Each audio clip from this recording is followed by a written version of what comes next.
Hey, boys and girls, welcome back. Today, we are throwing our serviced and now completely perfect, hopefully, engine back into this Forester over here.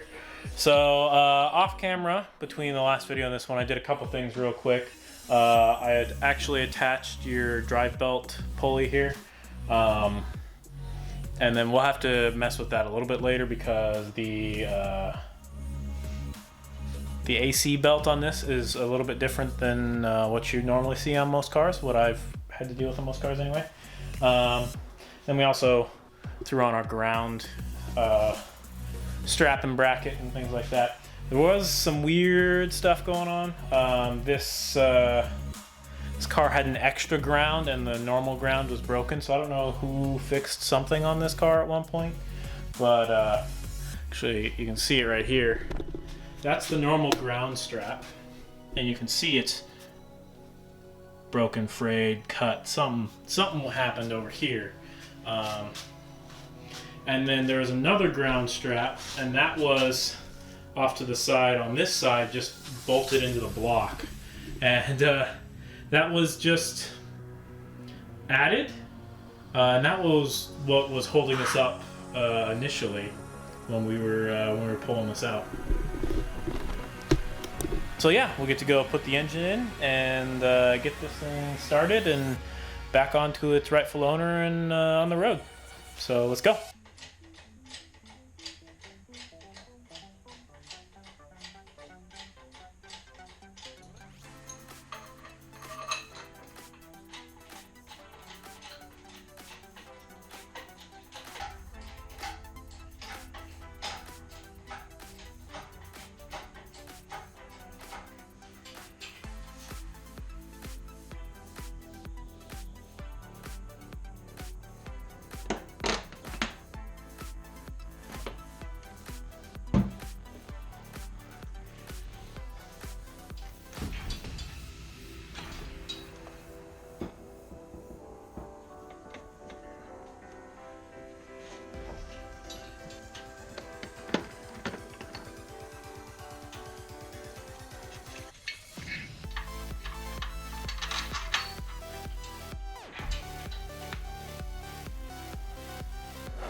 All right. So it's very late again. Seems to be a theme. Can tell this car is cleaner on the inside because I don't look like I've been coal mining so much. Just looks like I've been working on something dirty. But the engine is back in. So not all the pieces are in currently. I still have to put the battery in, and there's some other protective covers and things that go on in, like right here over the belts and down underneath. Those are all sitting over there right now. But I'm not going to put those on because I want to be able to give this thing a good rundown for leaks.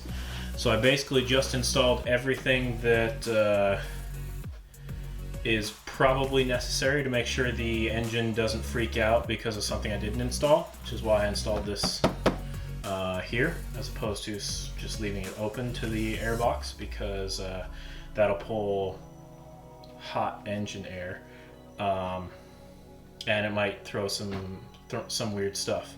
So we just left this in so it'll pull colder-ish air and everything else. So it's late. I might have to get up early tomorrow. So what I'm going to do is I'm going to leave this here right now. We'll pick it up back in the morning, pick this video up in the morning. Put the battery back in. It's been sitting on the tender, so it's good to go. Fill this thing up with oil, put some coolant in it, and turn her on, and hopefully everything works just fine. So I'll see you guys in the morning.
Well, okay. Hood's on. I'm gonna say I hate putting this hood on. It's really awkward, unnecessarily heavy, and like it's harder to get off than my Chrysler's hood is for some reason. I have no idea why. But everything's together. Our test heat up. No leaks. Only a little bit of smoking, but nothing, no fires anyway. Nothing untoward that you won't get from when you build an engine and you just get some oil everywhere, and you gotta heat it all off and it'll go. So at this point, when you're done with an engine swap or anything else, you do want to go do a quick road test on it, and that's pretty much all, just to make sure you got the transmission aligned again and everything else is working. You didn't cause more problems by trying to fix the first problem. So we're gonna go do that. I'm not gonna film it. I'll check back in with you guys with any cool results. Otherwise, that'll be pretty much the end of this video. So, all right, we're back, and there's no car in the garage, which means it works. So I left it out so I can get other projects in and out and clean this ungodly mess that I have just around. So, yeah. Car is running and driving great. Temperatures just fine. Shifts and drives pretty good as far as I can tell. I haven't driven the car, that style of car, very much. So, but everything seems to be working good, and no leaks, and it's all burping out just fine. So, and that's kind of the end of our little Subaru diversion here, at least for that car. Who knows if we'll pick up another one? Probably will. But yeah, thanks for watching, everyone. My name's Andrew. This is a Make It and Break It YouTube channel video. If you like this video, definitely hit like. If you have questions, comments, concerns, throw them down in the comments below. And if you like what we're doing in this channel, we do odd projects like our Subaru project here that I was doing for a friend, or you know, you got the motorcycles back here. That's our project Hypertenere right there. We got an RX-8 race car and some other car and 3D printing and design projects coming up. So if any of that stuff sounds interesting, subscribe, click that bell icon so that you get notified when we put out a new video. So thanks for watching, everyone, and I'll catch you later.